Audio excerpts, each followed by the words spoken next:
Hi, welcome to Off Script. I'm Zach Lewis. And I'm Dr. Draper. Today on the show, we're taking a look at I Saw the TV Glow, a new kind of sci-fi feature from A24. You might have heard about it from director Jane Schoenbrun. I want to make sure I get that correct. We're also going to take a look at Pitch Black, a nostalgia review. God, they haven't done one of those in forever. I can almost hear you saying it to yourself right now. There's a lot of cool things out. We got Mad Max Furiosa next week. We want to talk about something out of theaters for a minute. Andy's been thinking about rewatching this. I thought, why not? I've never seen it. So he's going to hit you with what it was like back then. I'm going to hit you with how this movie is now, and we're excited to revisit it. Gather around the VHS, children. That's right. Look at the film grain. Look deep. Yes, Vin Diesel's kickoff is Riddick, of course, the sci-fi character. Excited to talk about Pitch Black. We're going to talk about some interesting things happening in the AI space. Ooh, AI, I know, big scary. But there's a big development this week that we're excited to get into. Before we get to all that, we need to talk about the news. Our first story this week, Disney and Fox and Warner are teaming up. We talked about this last week, and you might not know about it, but I wanted to give it to you fresh first thing on the podcast. Disney and Fox and Warner Brothers, they're getting together. They're forming a coalition of streaming opportunity, except it's in the sports space with Venue Sports. The new streaming service has a name and a logo. It's still on track to launch this fall. It's going to have all the offerings of Disney and ESPN and Fox and Warner Brothers in one convenient place at one low price. Right, Andy? That's what Venue Sports is offering?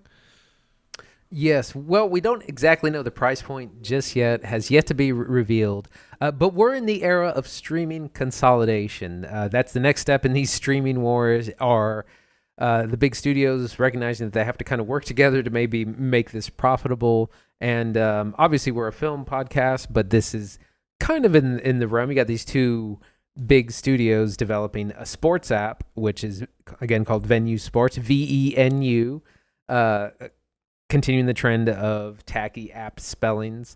We're going to see what all like, we don't have any details about this, about, is it going to be like MLB, NFL, hockey? We don't know what's going to be available on it just yet, but for the sports fans out there, might be interested to see. As a boxing fan myself, I would be interested to see. Maybe they'll finally take down DAZN app, and I won't have to sign up for it every time when I want to watch a boxing match. Yeah, and hey, longtime listeners of the show might know that Andy and I are located near Dallas, Texas, and Dallas is having a killer year of sports. All right, the Mavs are doing stuff, and the Rangers got stuff going on, and the Dallas Stars are playing. Go Stars! They got playoffs things happening. If you're a big sports fan, obviously this may mean something big to you. And for us here in the film world, like Andy said, it's a coming together of powers. All right, of large entities, hand in hand, coming together to offer something new to consumers at home. And I think that's worth talking about. We're certainly talking about their other streaming offerings. Why not? They also launched a website at venue.com where they tease, welcome to the future of home sports streaming. Venue will bring the most sought-after live sports from the top leagues and teams together in one place, all in a new app built from the ground up for sports fans. And at the very bottom of the site, it says in small font, launch is conditional on receiving regulatory approval and is expected for fall 2024. This site is owned and operated by a subsidiary of Fox Corporation. Venue Sports! Look for it on your local bill when they hit you for however much it costs, because we still don't know. What we do know is Comcast has revealed some pricing for their Netflix, Peacock, and Apple TV Plus bundle. Yay, Andy! Bundles are back. That's right. Where can you get the sweetest deal? Can you coupon clip for your streaming services? Well, now anything can happen with Comcast's new bundle. What is this thing called? Do we know? We do know. Yeah, we talked about it last week. Stream Saver. Yes. Oh, God. That's right. Oh, boy. Yes, Stream Saver is the name of this campaign or special that they're running. If you are, and this is if you have to already have like a Comcast cable subscription, but they are offering Netflix, Peacock, and Apple TV Plus for only $15 a month, which is actually quite that's a deal. I can't knock it. But again, you have to have already signed up for Comcast cable, and that is for the ad-supported versions of those streaming services. It's not the ad-free. If you don't have Comcast TV, they are still offering it to you for a much higher price, for $30 a month, which is supposed to be savings, but I was like, are these ad versions of these all really above 30. I don't know. That part doesn't seem like a deal, but that's where we are. $15 if you already have cable, $30 a month if you don't for Comcast. I can do the math. It's not worth the money for $30 if you don't have content. Peacock Premium is going to $7.99 a month in July. Netflix Basic with ads is $6.99 a month, which is what you'd be getting in this package. And standard Apple TV plan is $9.99 a month. So no, that's less than $30. So no, it's not exactly a deal. But if you already have cable and you maybe don't know how to get into these things, or you're confused with multiple logins, like maybe it's convenient, right? There's got the apps right there on your TV. Definitely feels like it's aimed towards a less tech savvy audience, I'll say. People who don't want to juggle multiple accounts. Yeah, it's aimed at people who already have cable, and maybe you're looking to tack on an extra streaming service or two. That's kind of a deal. That's not bad. But for us longtime cable cutters, I haven't had cable since 2011. I remember the month that I cut it and went to Netflix. For us non-cable streamers, it's definitely not worth it. But it's interesting to see how these bundles are going to be priced, what the deal's going to be, because we know Disney Hulu is also working on a bundle with Warner Brothers with Max, so they'll probably announce theirs soon. Yes, I was going to say Disney and Warner Brothers are also working on a triple play bundle comprising of Max, Disney Plus, and Hulu. That's going to be available reportedly sometime this summer, but with no pricing to be announced there. Keep it on off script for more. There's obviously going to be more developments in the streaming space. It's something we talk about. We think the way that we consume media is just important as the media we consume. Some bad news out of Disney, though. More bad news, right? Pixar hit with layoffs as 175 staffers are cut. 14% of Pixar's workforce cut today. Reportedly, this was going to be closer to 20%. Disney reported in January. So this is actually a bit soft, but this does follow an additional 75 firings in the middle of last year. Things are not great for Pixar, right? You may remember during the pandemic, Disney launched Disney Plus. They pushed Pixar's newer film offerings, Soul, Luca, and Turning Red, directly to Disney Plus instead of putting them in theaters. And this is a line that the company is towing now. Pixar president Jim Morris said that during COVID, we trained audiences to watch our movies on Disney Plus. I won't say there was a lot of choice. It was the only thing we could do. And now we have to work a little to unring that bell and motivate families to go to the theater and not wait a few months to see it on Disney Plus. Now, they had Lightyear that came out and did not very good. And Elemental came out and ended up getting some legs, pulling $495 million globally.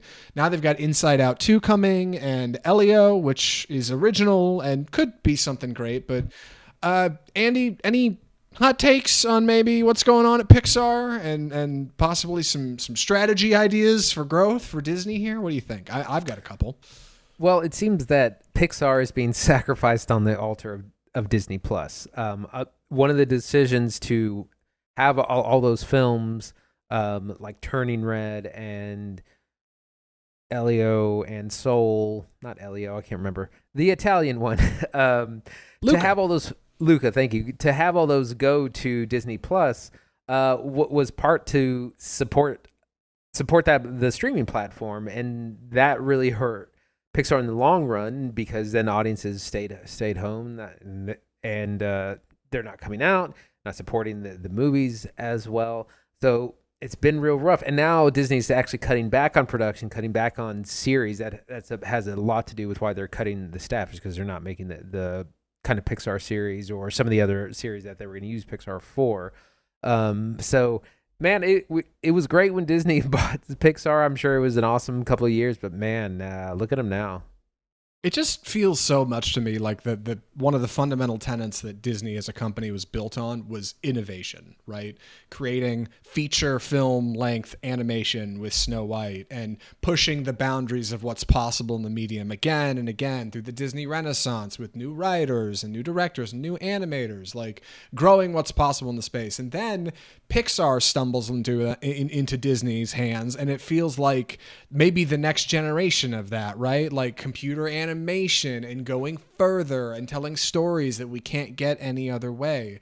And somewhere along the way, Disney has shifted their focus from this moonshot approach of doing something new and different that isn't in the space yet and going the distance, right? Like for hell or high water, and are now just going with like what's safe, what's going to work. We could make Elio, or we could make Inside Out 2 and Toy Story 5 and talk about making Incredibles 3 at a Disney conference. You know what I mean? Like, and that I don't think is a strategy for success. Like, it didn't work great with Lightyear. Maybe it'll work good, but I don't think Toy Story 4 did any kind of numbers compared to Toy Story 1, 2, and 3. You know, like I don't see Incredibles 3 doing better than Incredibles 2. These are all diminishing things, and Pixar as a tool for the company is supposed to be a moonshot department. You're supposed to take big swings with them. They are your home run hitter. You bring them out, they crush the ball. That's the idea. And for some reason, Disney's big pivot during COVID into making Pixar a content machine was a big mistake. And I think they lost a lot of good creative over there. I hope they can find it again. And I hope, downsizing 14% of the department won't lead to ruin and more bad things. That's my thing on Disney and Pixar. Anything else on this one, Andy? I know we got to get to the box office. Only that we'll wait to see how Pixar bounces back. They're heading towards a lot of sequels in the next few years. We have Inside Out 2 this summer. Elio is supposed to be their big release next summer, which we've seen like a teaser about, and then Toy Story 5 in 2026. We'll see if audiences still want to come out and see these movies. They probably will, but it'd be nice to get a real great original hit like they used to do. Yeah, it's really unrealistic for me to compare Lightyear, Pixar's previous release, to Strange World, which is Disney Animated Studios' release. But I think between the two departments, there's probably some shaking of hands and maybe exchanging of talent and exchanging of resources. And both of those were kind of space movies with like sci-fi stuff going on and weird alien planets with like weird creatures and great lighting. And Elio, just in its teaser, looks like it's going to be the exact same kind of thing. And it's like, okay, like maybe that'll work, maybe that'll go somewhere, but I don't know. I shouldn't be over here bashing what's possible. I was just praising their innovation. Maybe that's what that'll be. I don't know. Maybe that'll take us somewhere new and exciting. One more story this week. Speaking of new and exciting, the box office. John Krasinski's new movie, If, is doing good. Not doing great. It's actually slightly underperforming, believe it or not. But fine. What's going on at the box office, Andy?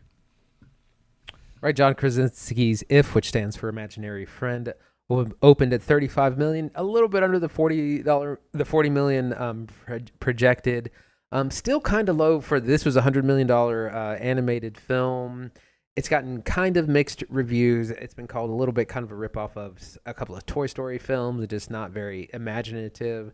This is a John Krasinski kind of passion project that he wrote for his kids because he'd previously done a bunch of scary movies in the Quiet Day series, and so he wanted to do something that was a little bit more youth friendly. But it's struggling, and it's probably going to get absolutely slaughtered next weekend when the Garfield movie comes out, along with Furiosa.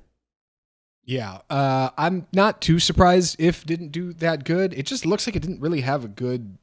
I couldn't place who exactly it's aimed at. It's not quite aimed at babies, right?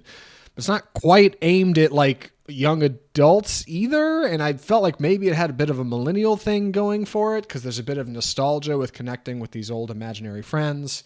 And then it's live action, so it looks pretty good. But then you have these kind of whimsical looking characters that vary in art style. Like, I think people are just a little confused by it. And to echo a lot of the sentiment people have been saying about the Fall Guy this week, I think a lot of people see this and they think, "Oh, wait for it to come streaming." Doesn't demand that I go to a theater and pay the price of admission to sit and watch this and eat junk food for a couple hours when it'll just come to Netflix or something, right? Like, it looks like that kind of lighthearted summer fare, and if anything, I think that's kind of surprising box office analysts, right? They're expecting these films to do a little bit better than they are. They're underperforming. What's going on? It's like, I hate to keep pointing to streaming as like the reason it's happening, but it's really on a large scale, like people who don't listen to this podcast, just moviegoers who go to see 1 or 2 movies in theaters a year, like, yeah, they're going to pick their spots and it's going to be something big. It's not going to be If, so, but hey, it's still getting there. Shoot. John Krasinski wanted to make a pet project for his kids and it's working. Like, that's a good thing. I don't know how much it actually cost to shoot the thing. I couldn't tell you what its actual production cost. It's $100 million somewhere. 100 million? It'll get there. It's a little expensive. It'll get there. Yeah, sure. Yeah. Elsewhere at the box office, coming in number 2 with 26 million is Kingdom of the Planet of the Apes, which has now done 260 million worldwide, well over its budget. It's a certified hit. Good, a win that the summer movie season definitely needs right now. In third place was The Strangers Chapter 1, which overperformed because I've heard it is terrible. Came in at 12 million on an $8 million budget, so it's doing really well. And then The Fall Guy kind of battled for The Fall Guy came in 4th, and then the Amy Winehouse biopic Back to Black battled for 5th place against challengers. I've heard that biopic is really bad. Apparently it was kind of produced by the estate. Usually you got to get the permission from the estate. In this case, the estate was kind of behind it, and so they wanted to have some real rose-colored glasses about everything. Not just Amy Winehouse, but everyone in the story, like her parents, her siblings, and apparently a lot of those people are portrayed much more positively than they actually were in real life. So not finding an audience at all. Yeah, it's such a problem because like you got to get over the initial hump of, oh, it's a music biopic. I've seen this in theaters 10 times already. But then also follow that up with the hurdle of, this is going to have a pretty dour ending. It's going to be hard to get over, like, I think expectations of what people want when they're thinking I'm going to leave the theater and not feel as good as I did when I came in. One Love had a similar problem. Bob Marley, right? Like, not quite as different. Same song, different tune. Is that what the thing I'm looking for here? Like, what am I trying to say? Yeah. So I don't know. Like, I Back to Black looked okay. I guess I'm not that surprised it didn't really get where it needed to be. Any other things from the box office, Andy? Well, I just wanted to comment on that. I heard this great take on music biopics. It's like, you don't necessarily have to get everything super accurate as far as like what happened in real life, but you got to capture the vibes. And that's like the Elvis movie succeeded in that. And it definitely soft gloves some of the more controversial Elvis moments, but it did kind of recreate like the style and the fervor and the excitement of what it was like when he first came on the scene, when he was a huge deal. Same thing with things like Bohemian Rhapsody or Rocket Man. They really get the mood and the hype and the vibes of the artist right, even if some of the real life things aren't completely accurate. Yeah. And apparently the Amy Winehouse biopic does none of that. It's just kind of straightforward and boring. I know. I've said all I could say on it without having actually seen the film. We should move on. Our first film we are reviewing this week, I'm very excited to talk about. Andy and I had heard about this a little bit, and we saw a trailer that was kind of odd. You may remember seeing it. Bit of pink, a couple simple characters. And I'm excited to get into it. I'm going to be taking the review on this one, so please excuse my clumsy delivery. And before we get too far into it, I do want to clarify, because I was doing some research before the show. In case you are confused while we are talking about it, writer-director Jane Schoenbrun, and star Bridget Lundy-Payne are both, they both identify as trans, out of respect for the filmmakers and the queer community. We will be referring to them in this review as they, them. Yeah. That's the deal. Let's talk about it. The movie is I Saw the TV Glow. So, I Saw the TV Glow is the story of Owen, a very shy young 7th grader in the 90s, in the suburbs, in America, right? Like lives in Midwest and does not really have a great life. He has a mom and dad who he struggles to connect with. He does not have any friends at school, and he meets this girl one night named Maddie, who's got this book, an episode guide to this show that comes on the Young Adult Network at 10:30, just after his bedtime, called The Pink Opaque. And this show is just like Buffy the Vampire Slayer. It's a weekly kind of whodunit with some weird monsters and a couple of young girls who have a psychic connection and an evil villain named Mr. Melancholy that they have to try to capture every week. And he just gets away, and Owen takes a liking to this show along with Maddie. He goes over to her house to watch it one night in their basement together, and they start to kind of developed this connection over years when suddenly the show is canceled and Maddie mysteriously goes missing. And it's right then that some strange things start to happen around town. Some strange things begin to happen to Owen as he starts to uncover maybe some memories of the show and how he watched it and what it meant to him. It's a fascinating project from writer-director Jane Schoenbrun, who previously did We're All Going to the World's Fair. Andy and I have not seen that for this podcast. This is our first experience with I Saw the TV Glow. We saw the trailer. We didn't know anything about it. We went in as blind as we could. And frankly, I think it's a great way to watch the feature. So we won't be spoiling anything here. That's not what we do here on Off Script. But I am very excited to talk about this project. Andy, what do you think of I Saw the TV Glow? So when I first saw the trailers for this movie, I'd heard some buzz about it. Seems some like excited tweets about it just being kind of just like nothing you'd ever seen, kind of mind blowing, things like that. And I watched the trailer and like I could not figure out what this movie was about at all, which is a good thing because it is actually all there. But I just didn't know what to expect. And I'm really glad to say that I really enjoyed it. I thought it was a really incredible coming of age film about identity and repression, tied into the nostalgia of yesteryear. It does this brilliant thing of using, kind of basing it on cheap 90s shows, things like Are You Afraid of the Dark, Buffy the Vampire Slayer, Erie, Indiana, those kinds of kind of campy shows from the 90s that the Pink Opaque is based on, but that our characters kind of see themselves through, and it's a big deal as they get older. And there's so many themes in this, and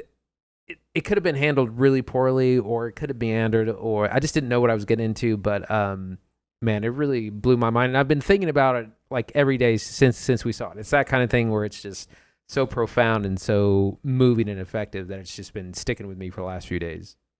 Yeah, I saw a great interview with writer-director Jane Schoenbrun talking about kind of the feel of this film, the world of it, the logic of it. And they talked about how they don't ever see like the same language cinematically in any one film. There's no set way to do things. And so whenever they create a feature like this, or We're All Going to the World's Fair, they want to have kind of an emotional logic that pulls you into the movie and kind of pulls you through the story. And you have to kind of give over a bit of yourself to that. I know I've seen some audiences come out of this and say that it's more narrow than expected, or they couldn't really connect with it. But I completely fell under the spell of this movie. It's immersive. And part of the way it's immersive is how it moves through time. Our characters explain that it feels like time is going faster than normal over the course of the film, and we move through time efficiently. We start in 7th grade in 1996, then we go to 2 years later, and Owen, played by Justice Smith, is in 9th grade. Maddie, played by Bridget Lundy Payne, is in 11th grade. And then we get a bit more of a time jump later after the show is canceled, and then we get even another time jump, and I think there maybe even be one after that.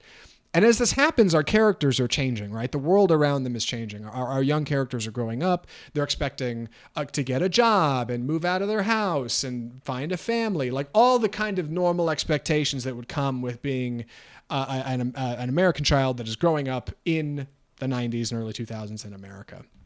And this show that they watch, this television show, The Pink Opaque, is this brilliant escape for these two characters, Owen and Maddie, who just feel like the world doesn't get them and is full of this symbology and mythology and ritual that expresses like a way of living, like an ideology of living your life, like they just don't get in the world they're in, right? Like they're not into sports and they're not into what everybody else is into. They're weird and they have this unique connection, but using this show as kind of this medium to express themselves and sneak out of their house and watch something and feel something different that they can't get anywhere else.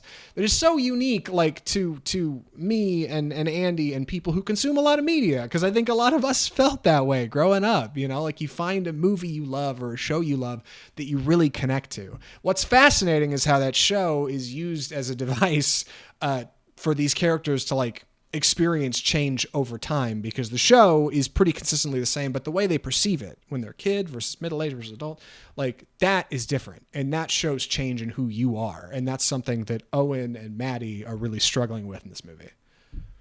Right, and part of what I think is brilliant about this is that it's a little bit of a sci-fi thing where the show that they're obsessed with starts to kind of bleed into real life, and our characters are, well, I don't want to reveal too much because even I don't know myself. The show starts to bleed into real life, and you start to worry: are our characters kind of losing track of reality, or is there more going on? Are elements of the TV show maybe kind of real? Are some of the representations? Our characters start to see themselves in these characters, which a lot of people that really like shows like Buffy the Vampire Slayer have said.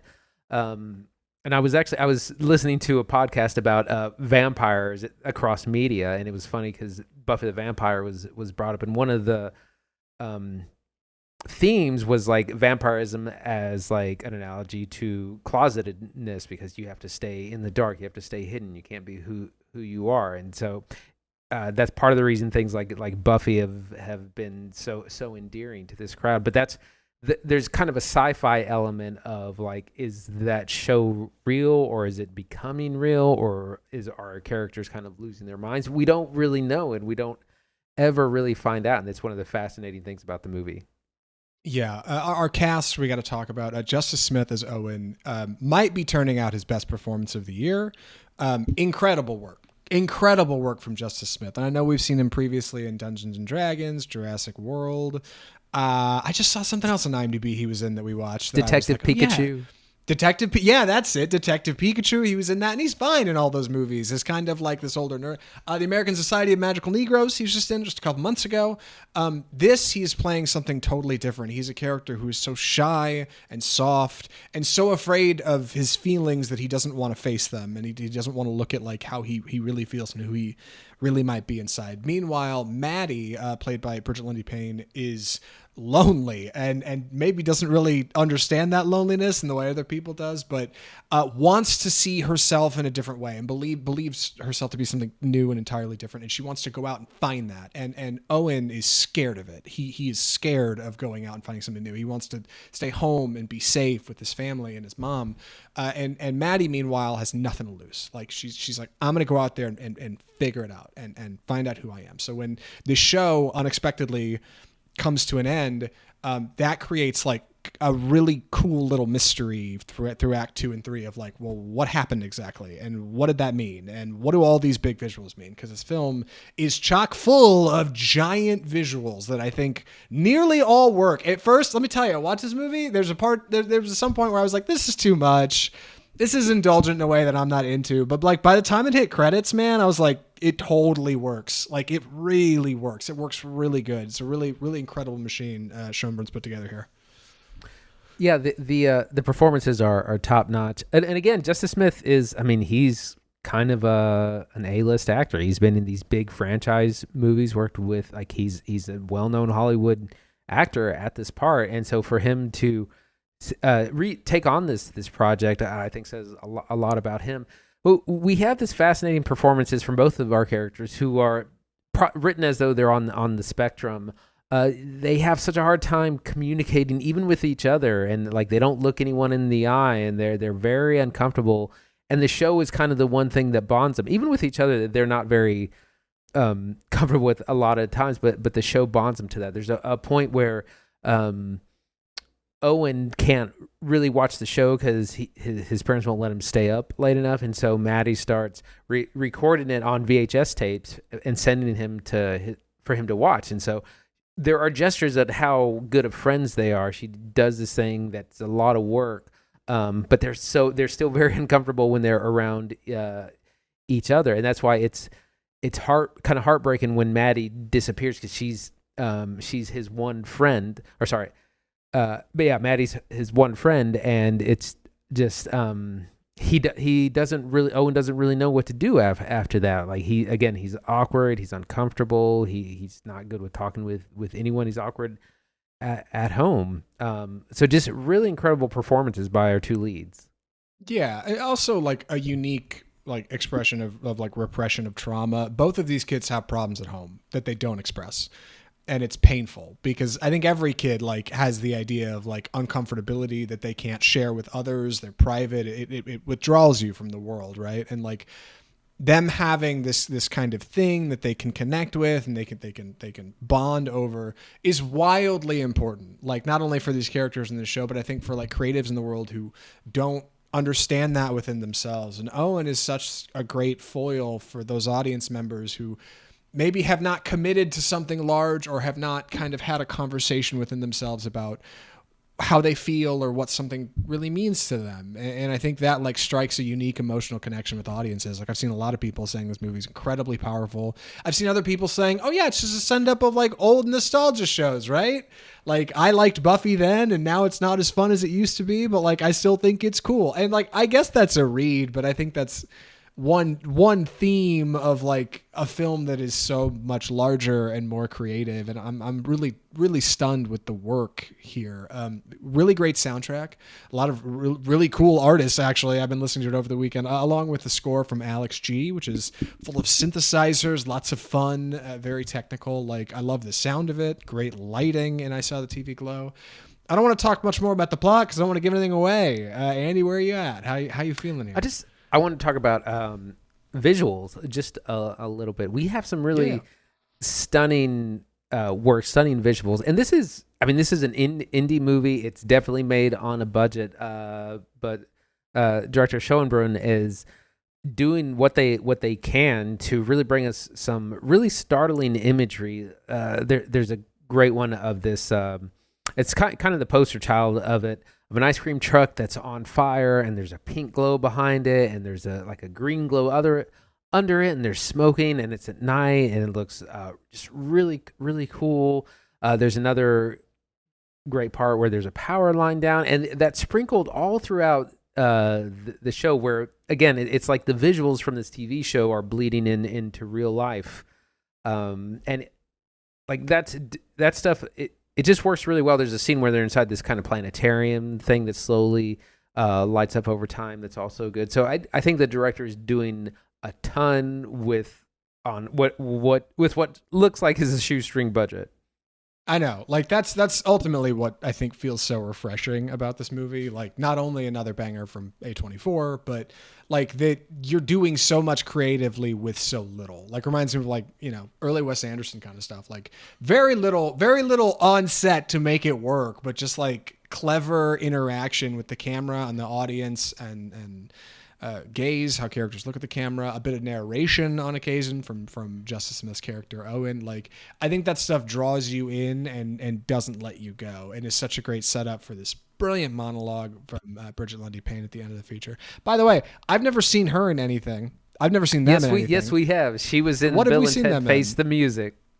Oh my God. Really? I never would have guessed. All right. Well, Bridget Lundy Payne does this like as a hobby on the side. Really, they're more focused on like music, I think I was reading on IMDb. So I hope they do this more. They're really good at it. I definitely forgot they were in Bill and Ted, but otherwise, me not too. bad. Me too. I knew I had seen her name somewhere and I couldn't place it.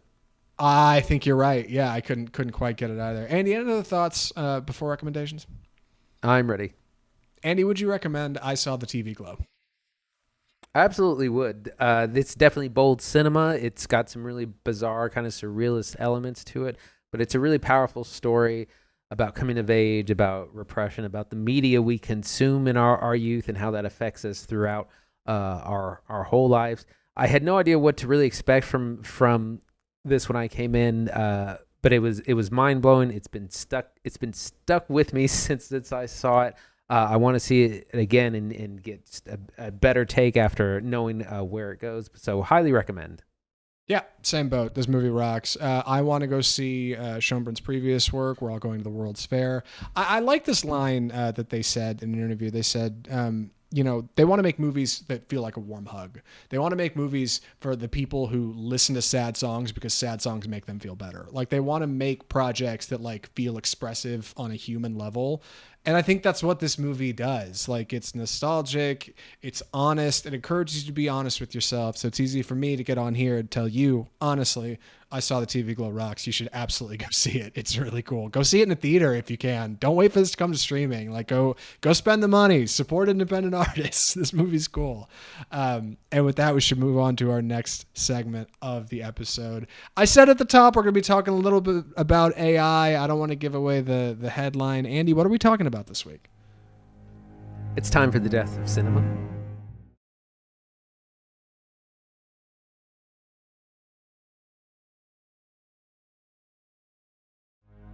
And we're going to be talking about Scarlett Johannson, who kind of mysteriously made this big statement yesterday about AI, about OpenAI. And to kind of give you some summary, OpenAI, who are the people behind ChatGPT, they were about to announce this new kind of voice thing called Sky. Think of it kind of like Siri or a Google Assistant, and they had approached Scarlett Johannson they wanted her to do the voice, which is really crazy because she did the AI voice in the movie Her from 2014, I believe.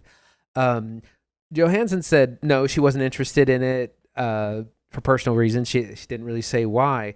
And they kind of copied her voice anyway. And like a day or two later, Scarlett Johannson, she got her army of lawyers. They got a cease and desist, took down the voice. But it's a fascinating thing because OpenAI approached her. She said no. They tried to just mimic and copy her voice anyway and got, slapped with the legal system. So it's this kind of a fascinating thing about like how a performer's voice is used and likeness. And that's kind of the story that just kind of erupted this week.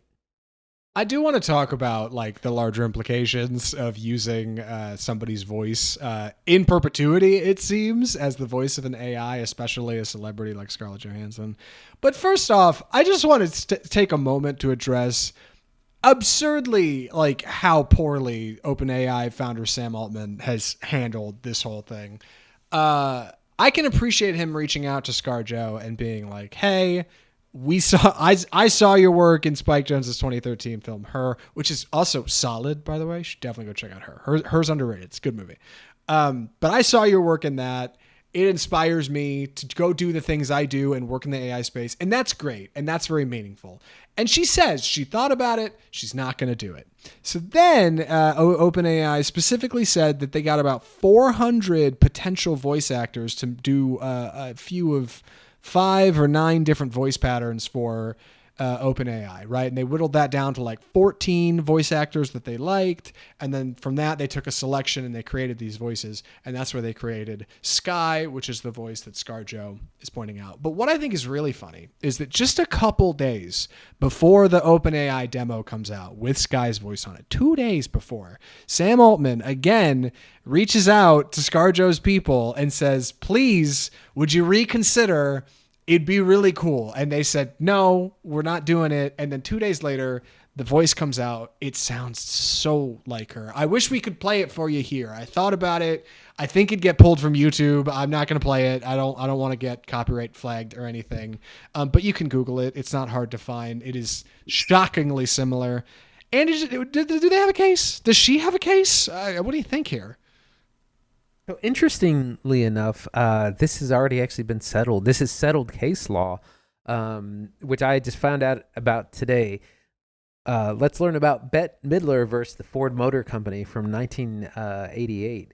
In the 80s, Ford was doing this campaign for a Mercury Sable, and they wanted kind of older stars, singers to sing their hits for this commercial campaign. They approached Bette Midler, and she didn't want to do it. She said, "No, I'm not interested in that." So they hired an impersonator to sing Bette Midler's song for these commercials, and she immediately sued, brought a case against them, and it was ruled that her voice, impersonating her voice, was a violation of her kind of creative likeness, and it was struck down. And so this has kind of already been settled. You can't just mimic a famous or a well-known person's voice to use as you wish. It's like you doing a deep fake or an AI. People already do this in a lot of other spheres, but you can't do this. And the fact that they tried to get permission, she said no, and the fact that they tweeted her a direct reference to the movie she was in, where she plays an AI voice and makes it look even worse. So, a really fascinating turn of events. I'll bet you didn't think when you fired up this podcast you were going to hear about Midler v. Ford Motor Company in 1988. But we do research on this show, all right? We're not just going to see In movies. the know. That's what we do. That's right. Fingers on the pulse. How do you think we make all these early calls, huh? How do you think we know things before they happen? You think we're just asking the tea leaves? No. We do the work, all right? Anyway, yeah, I think them reaching out to her was probably the right thing to do, but considering how absurdly close it sounds to her, it makes it increasingly obvious that you have proceeded with the intention of a voice that sounds like Scarlett Johannson. It's not just the pitch, right? It's the cadence, it's the tone, it's how it's her accent, right? Like it is the way this woman speaks. The AI sounds way too similar, maybe just a hair deeper. Personally, if you had to ask me.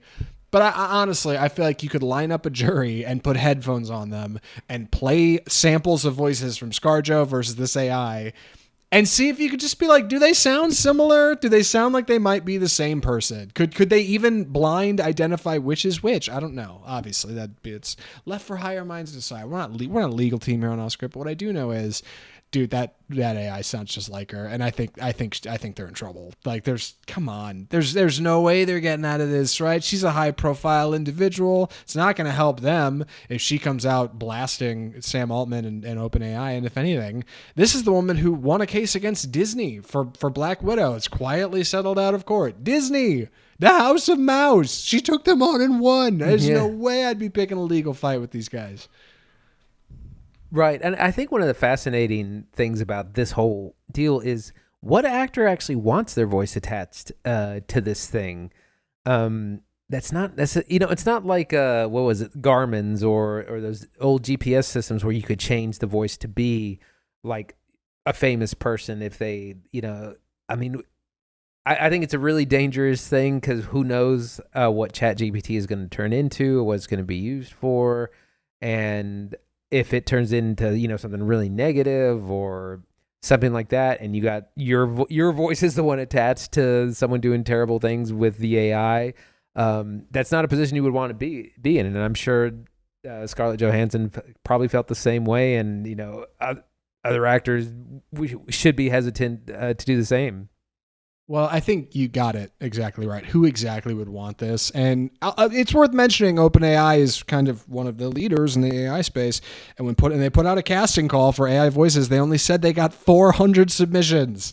Not 4,000, not 40,000, not 400,000 endearing people who want to be a part of this AI project. 400. This is the voice acting space. These are people that need money, right? Like, these are people who need money bad.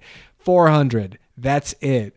I think the way to do it is smart. You pick your voice, and that way you have them sign over any rights to whatever. Because even if they didn't do that, let's say that they put together a language model that takes 1 million voices and creates one unique voice that sounds entirely its own. Somebody out there, I think, would be able to make the claim that voice sounds enough like me, just like ScarJo, may not have the publicity behind him, but they could probably make the case that voice sounds like me and you're impersonating me for your business, and that's a problem.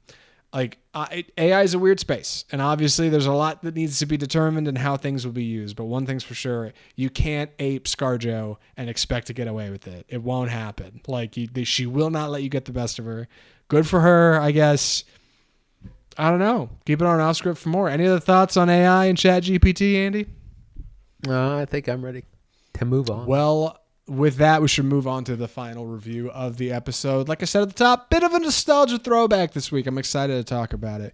Andy's going to be taking the review. Andy, before we jump right into it, do you want to tell people why you wanted to watch this, or do you want to save that for the review portion? Because if you'd like, that'll be in the YouTube side of things. How do you want to do it? Yeah. Preamble, or just go in? Like, it's up to you. Yeah, I'll give a little backstory. So a couple of weeks ago on the show, we mentioned that Vin Diesel was going to be doing another one of these Chronicles of Riddick movies in the next couple of years called Riddick Furia, or the Chronicles of Riddick Furia. Another one in this very long-standing franchise.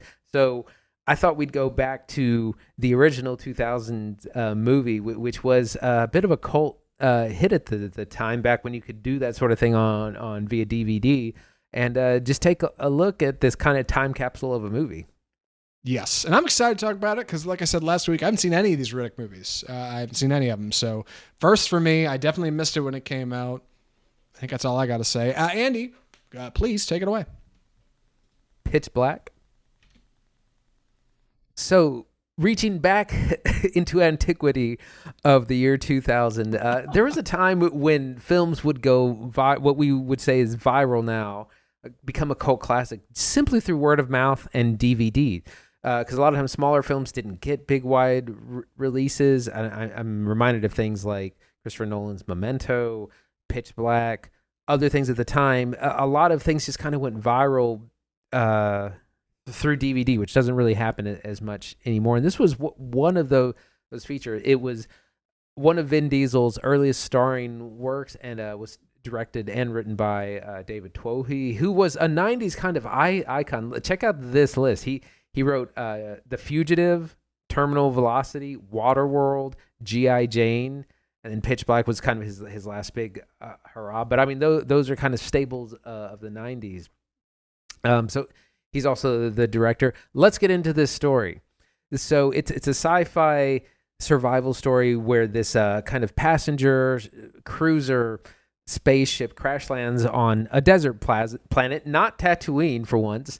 Our band of small survivors have to try and figure out how to repair the ship and get off the planet. There's just a handful of these people. Among them is Richard B. Riddick, simply known as Riddick, played by Vin Diesel, who's a dangerous escaped convict. He's a murderer. He's a killer. You can't trust him. He's in chains and restricted. But they kind of got to depend on him because he also knows how to fight and kill stuff.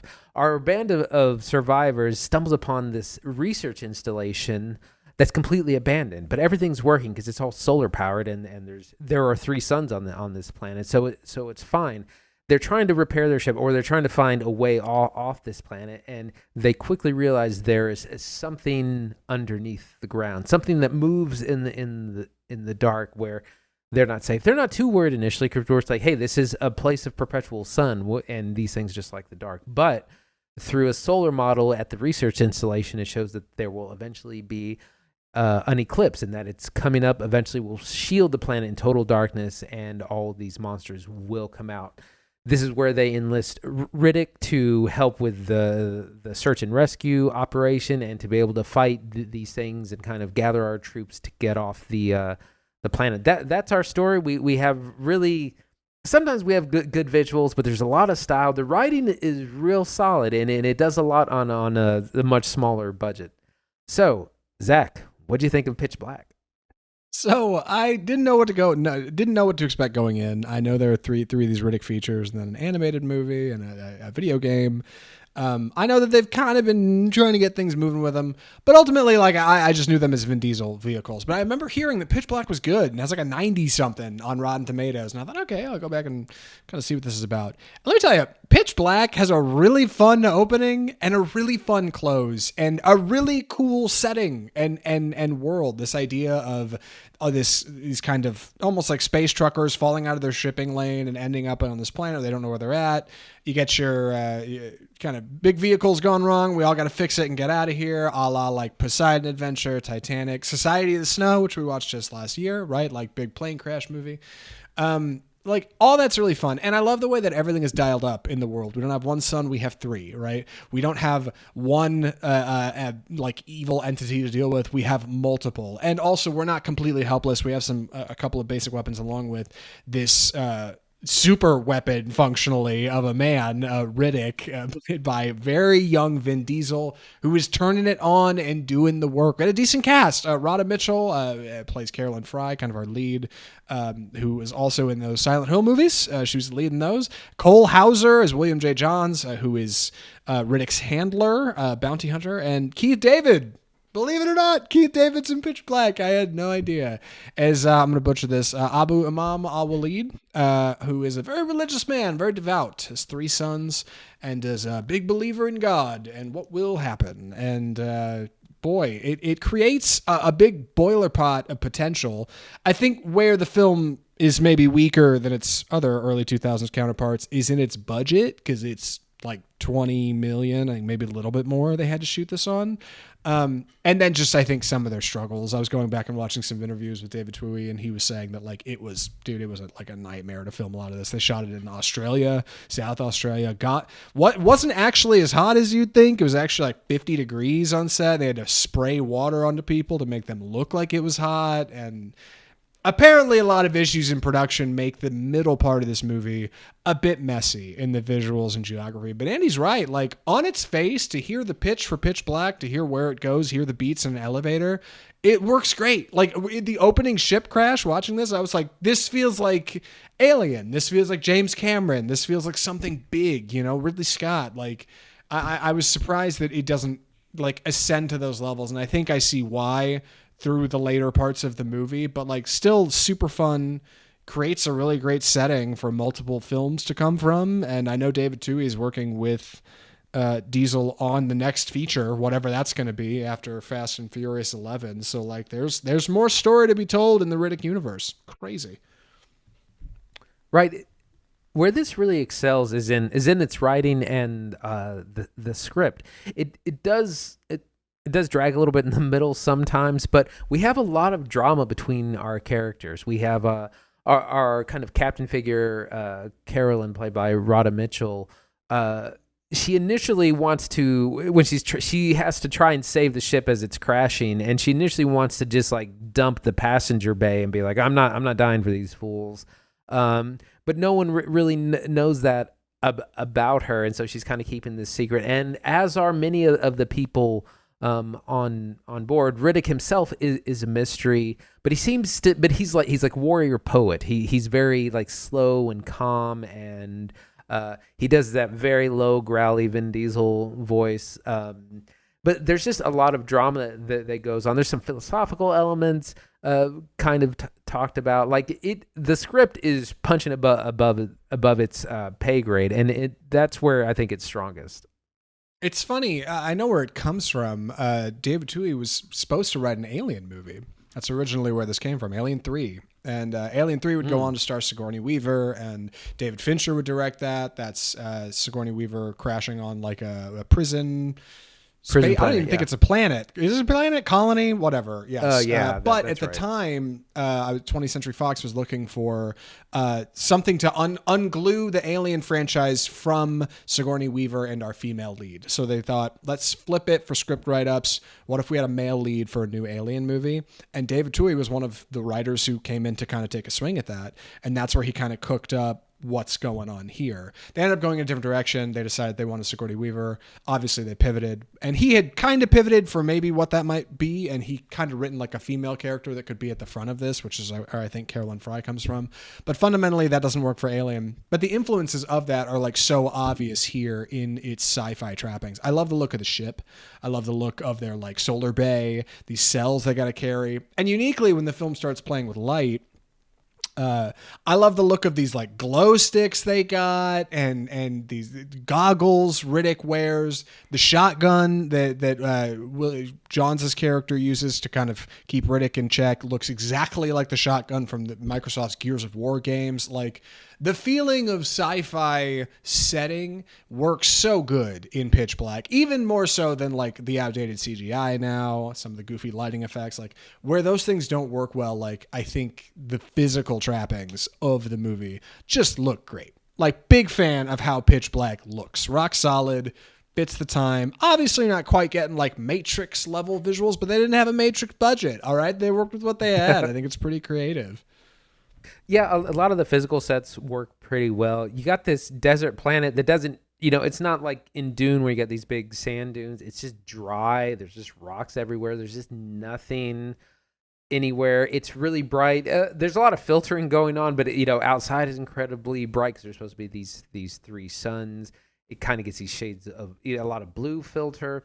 A lot of the kind of computer generated stuff doesn't hold up very well. It didn't look good back then either. It doesn't look any better now. So it definitely has some of those, difficulties in that area. But man, it makes up for it in the suspense, the drama, the good dialogue. I remember two characters are talking, and 1.1 says, "You're dancing on razors," and I was like, man, that is a line.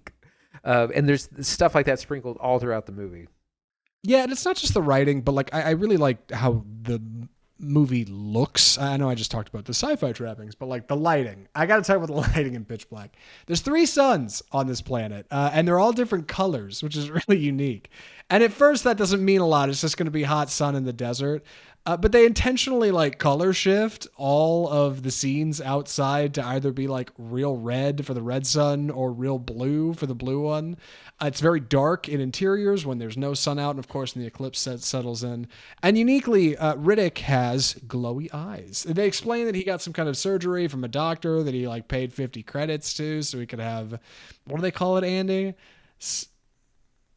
Yeah, be able to see in the dark. But obviously this means he can't look directly in bright areas, so he's got to wear goggles. And then our creatures also have this sort of predator vision. And that was one thing Twohy talked about when he talked about writing the script is predator and prey. Like, because it may seem like obviously our survivors are prey for our predators on the planet, but even they have their own like problems to deal with as far as being prey. And additionally, they've got Riddick, who is a big kind of predator. But then even like Andy said, Carolyn Fry, our lead, who was going to dump the passengers and lose everybody, she arguably had control of the whole thing from the start. Like, she would have been a bigger killer than anybody. And I think that's really clever, like sets up some clever layers in your movie on top of a couple of clever twists with some characters. Not a spoiler show. I know it's an old podcast, but I don't want to give anything away. You can go watch Pitch Black. Some like clever twists in Act 3 that lead to our characters like dwindling and getting cut down over time, like any one of these films would work.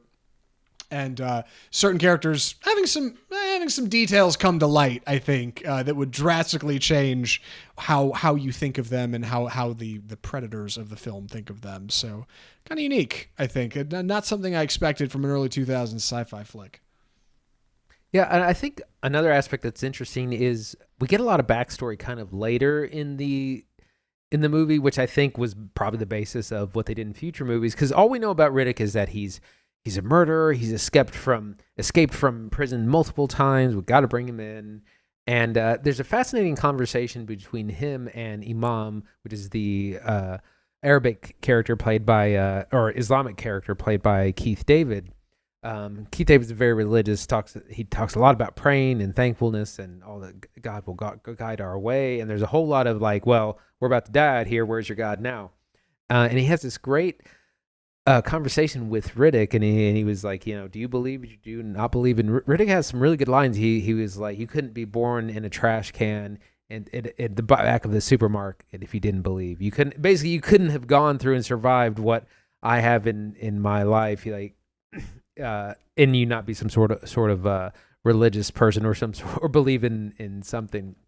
But we get kind of insights into his backstory, into like his life of crime and prison and violence. And I imagine that I should probably watch the other two, but that's probably where the basis for what's expanded upon in the future films. Yeah, I wanted to talk about where the series has gone since this one. I know there's 2 more features. I know that this movie, he said they shot for like $25 million in South Australia. The next movie, they had an insane studio budget and over $100 million. They could do anything. And then the one after that was financially independent. They funded it themselves, and that was like $30 million. So I'm imagining this next one, which Vin Diesel bought and owns the rights to, will also be financially independent, self-funded. Will have the energy of this first one and the third one, Riddick, which I think came out in like 2013, if I'm remembering from IMDb correctly. Why do you think this didn't have? Why do you think this one didn't quite go the distance of its like larger sci-fi counterparts, Andy? And you haven't seen the other ones, so I was going to ask about. I have not. I was going to ask about where you think they have gone since and where it might be going, but I haven't seen those movies either, so we'll just talk about this one. Yeah.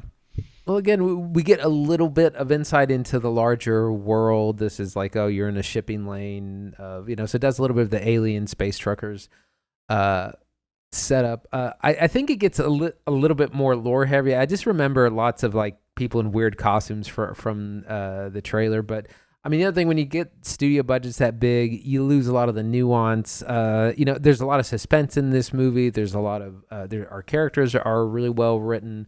There's a lot of drama, a lot of suspense.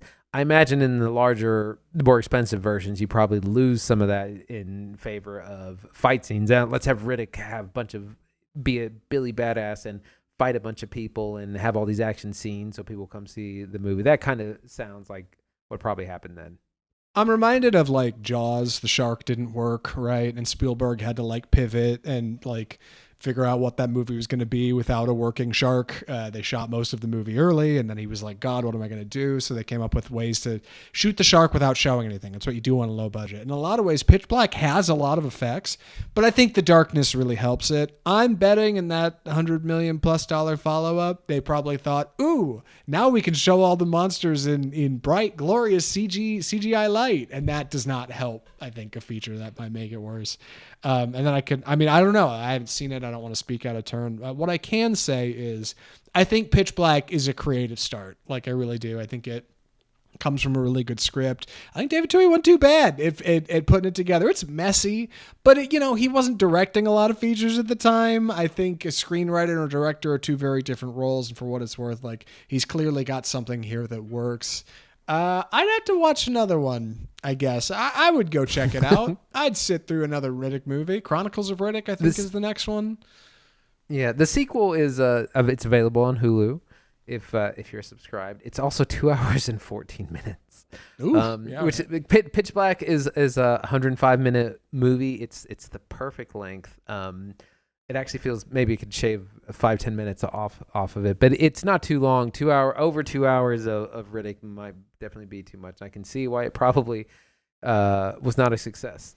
Worth mentioning, I did watch the director's cut on Amazon Prime. It's 4 minutes longer. So mine was actually 109 minutes. But I don't know what junk DVD you were watching. I wonder what. I saw that and I said no. I'm going to watch the regular cut because that's what I've seen. I know. Normally, I would have shot you a message and been like, "Hey, do you recommend?" Like, it was something like Old Boy. It might make a big difference, like whether you watch a director's cut or not. But I was like, 4 minutes. Wow, what? How different could it be? You're not going to get that much in there. So I'm assuming it wasn't all that different. Maybe a little bit more people getting cut up. I guess I couldn't even really tell you. But any other thoughts on this one? More recommendations, Andy? No, I think I'm ready. Andy, would you recommend Pitch Black? Yeah, absolutely would. It's a classic of yesteryear, from a time capsule to the year 2000.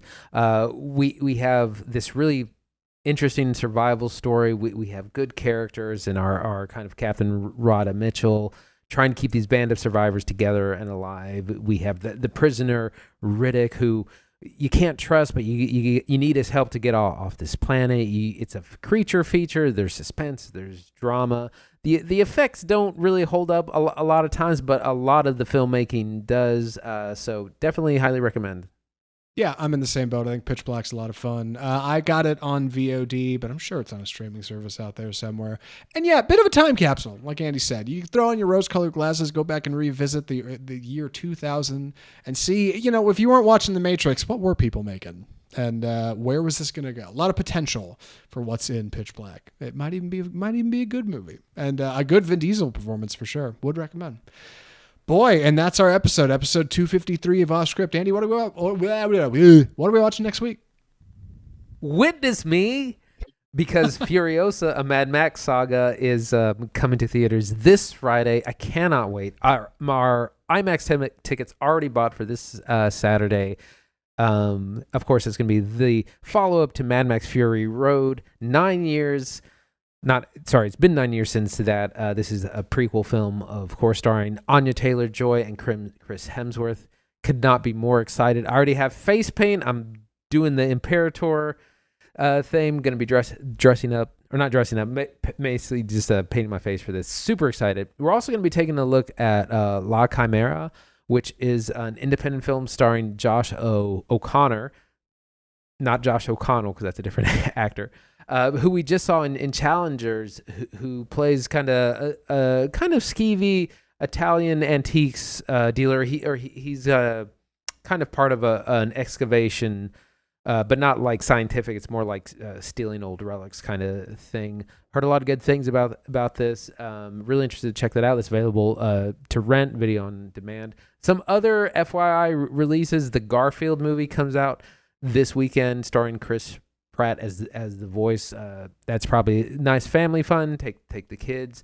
If you have the time, Hitman, which is Glenn Powell's new Netflix feature, which will be out on Netflix on June 7th, is actually doing a very small theatrical run this weekend, probably just 4 days.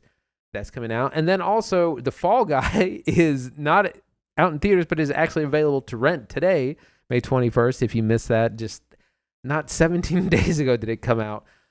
It's already available to rent. And then some upcoming things. Excited about In a Violent Nature, which is the horror movie from the point of view of the killer, which comes out at the very end of the month. But for next week, Furiosa, a Mad Max saga, and La Chimera.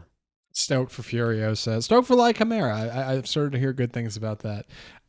If you enjoyed the show today, if you like what we're doing here on Off Script, the best way you can support us is just subscribe. Subscribe to the show wherever you're at. If you're listening to us on audio, iTunes, Spotify, iHeartMedia, Google Play, you can find us right there. There's some kind of subscribe button somewhere. I'm pointing in the air, implying that where I'm at can point to your subscribe button, and it can't. But you can.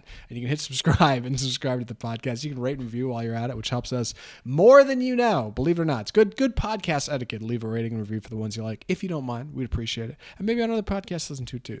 After ours, though, of course. We're on social media, Facebook, Instagram, Twitter. We're on YouTube. Big things going on for Off Script on YouTube. You can see our full streams over there as well as clips, individual things. We've got additional content over at offscriptfilmview.com, interviews Andy's doing around the country. Believe it or not, I'm not kidding. It's a real thing. People ask if I'm kidding. I'm not. It's a real thing. Go check it out. And, of course, you can email us correspondence directly, mail at offscriptfilmreview.com. And, boy, that's our show. Go see I Saw the TV Glow. It's good. And also go check out Pitch Black if you get the chance. From all of us at Off Script, the home, Bolt Cinema, I'm Zach Lewis. And I'm Dr. Draper. Thanks for watching.